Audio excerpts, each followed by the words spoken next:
The huge tension in any space where people are offering up opinions, and I don't just mean crowdsourcing public opinion, newspaper comment sections. The huge tension is between an annotation model, you attach a comment to this idea, versus a conversation model, which is you say something and I say something to you and then you respond and then Asher comes in and we have a conversation about it.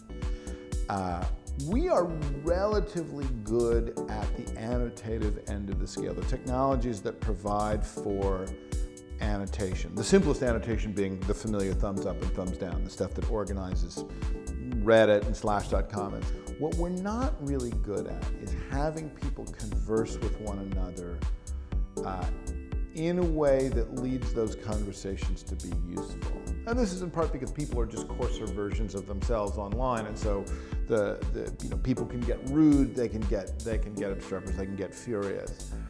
And yet, conversation, not annotation, is where people really come to change their minds or adopt new points of view.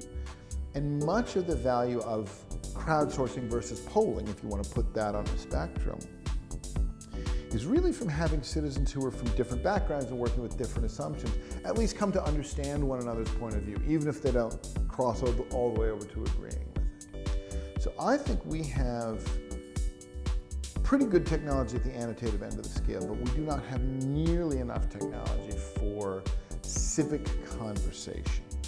And one of the interesting possibilities is not just doing it all online, but having a mix of real world and mediated conversations. So some of it is people are in the same room in a large room, but can interact with each other face to face in small ways, but in aggregate, electronically, or have people in a small room face to face, but then they stay in electronic contact in between face to face meetings. That stuff is more expensive. It's harder to run a conversation than to run annotations. It's one of the reasons people like annotations.